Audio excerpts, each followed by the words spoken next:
So this is the Mercantile. We have that over there.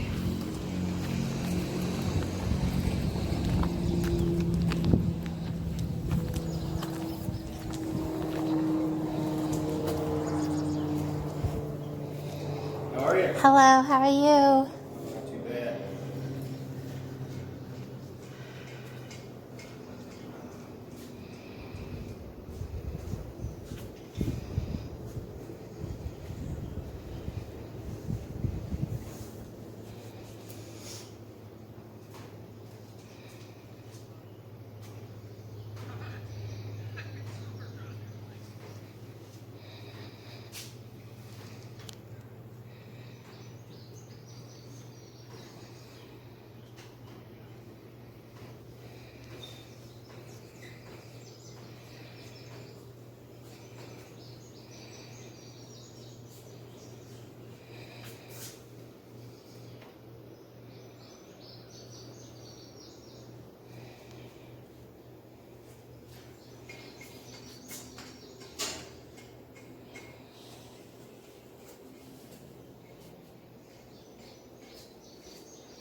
So is this mill functionable? Yes, it actually is. The guy that was supposed to be here today to run it didn't show up, so. I like to go to the mills that are down more south, Dot Mill, Alley Springs, all those. Some of those they run once in a while, but not all of them. But it's nice to go to the old mills. Yeah, this one is functioning, but the guy that was supposed to run it today didn't show up, so.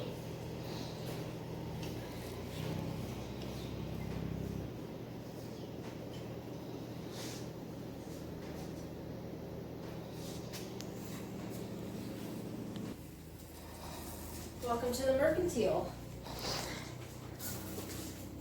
This is where our ladies in the 1890s would come to buy all of their thread and fabric, their wool, yarn.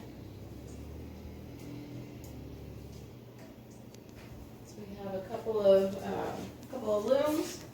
This one is functioning, but unfortunately some mice chewed through some of the yarn. But this one is used to produce rag rugs. Yep. Here on the farm. This one is in the process of being restored and will eventually be used to make rugs as well. I know a couple of people that make rag rugs on looms like that. Yeah. They still have theirs and they still make them. These are some examples, so very similar, I'm sure. Yep.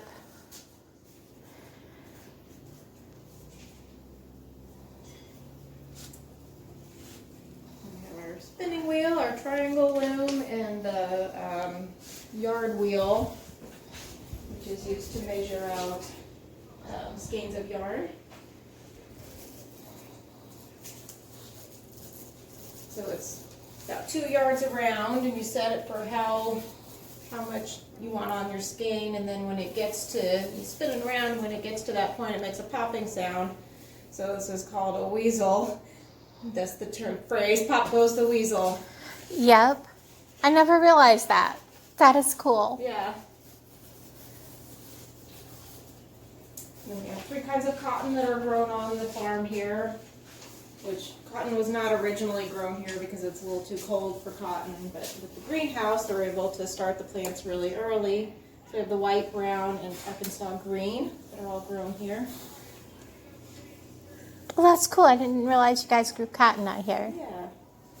Originally it was flax, but flax is a really complicated, messy process, so that's done elsewhere. Switch to the cotton here. That's really cool. Feel free to take a look around at everything.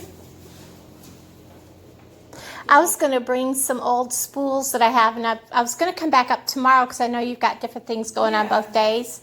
I might remember to bring them. They are...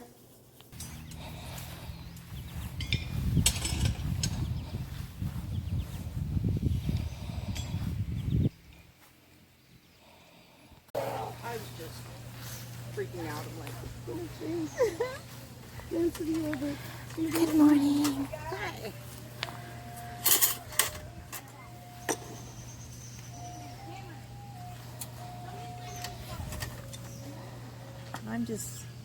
This is wool from my sheep, and so I am making a scarf, and I'm doing a twill pattern, which is kind of like your jeans. They're a twill, and so that's what I'm showing you.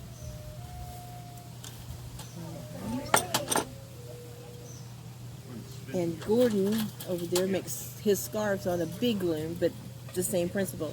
You tie your thread onto the back, thread it through your heddles, tie it to the front, and then you're ready to start weaving.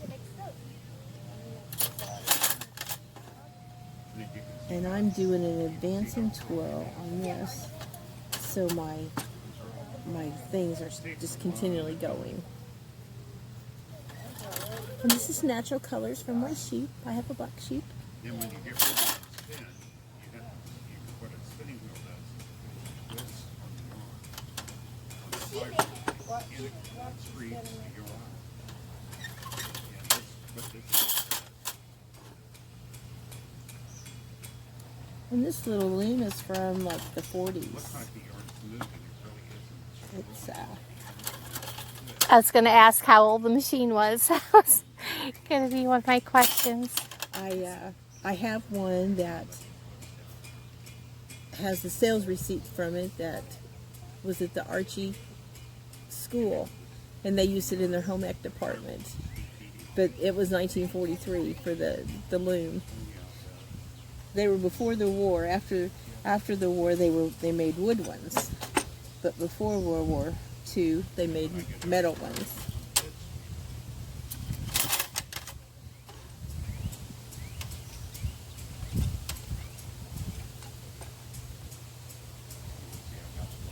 And these are all from your sheep. Yes. Yes, my sheep. I have all natural colored sheep. These are all some of my girls. The dryer balls are. And then what I do is I back up the wheel. So these are just dryer balls ready to go in. This is roving, ready to like spin, or you can felt.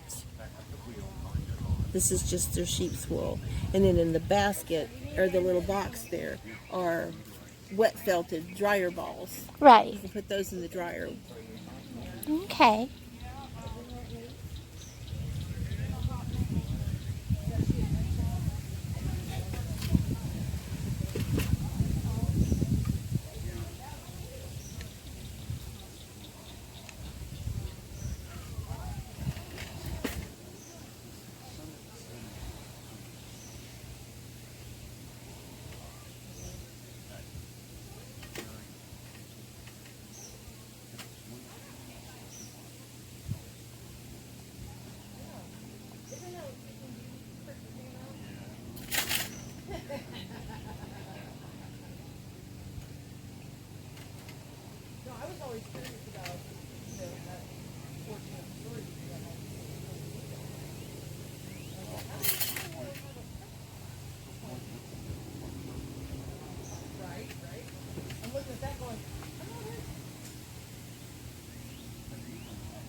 And that's how you make the thread that gets used.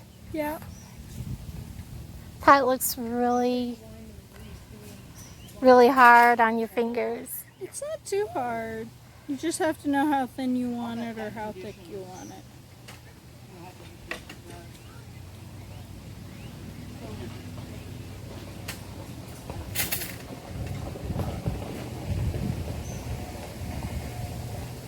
That's amazing.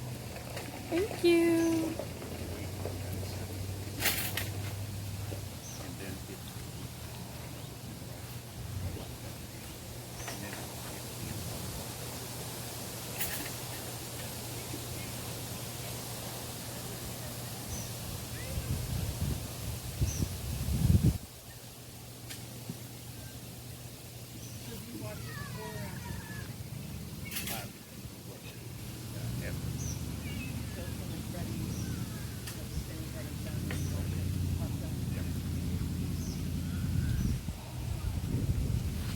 I just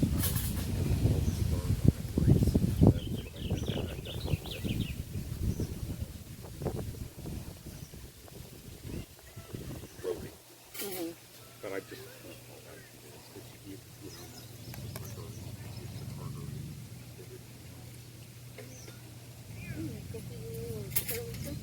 yeah.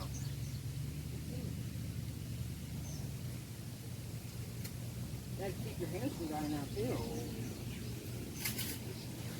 Right. They get shiny real quick. I'll bet. Hi. Hi, how are you?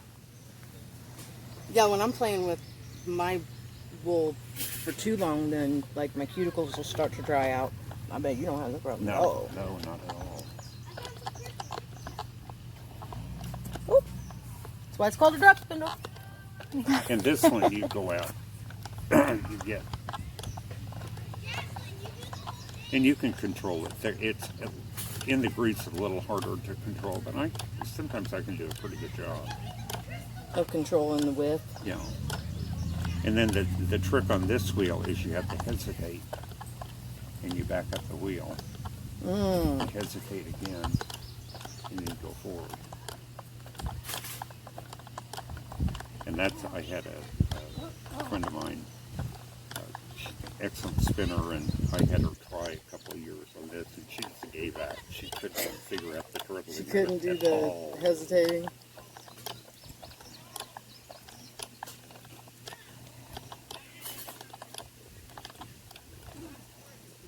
And I've got too much twist in there, so I can, Right. as long as I tension it, I can. Draft out and it'll.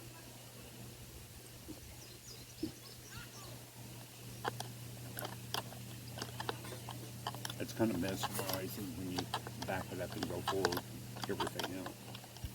I've got one whirl that I actually, for a while I was doing substance use counseling.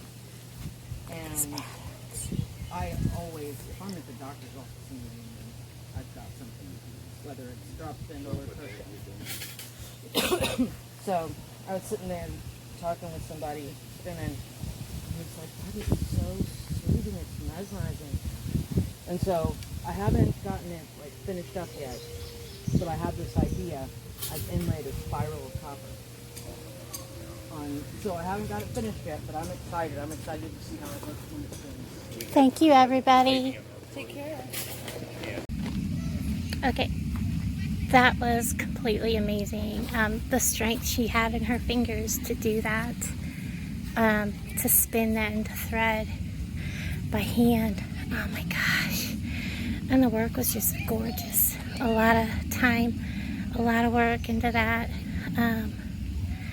And to see them, and it's beautiful up here, guys. Anyways, on to the next people.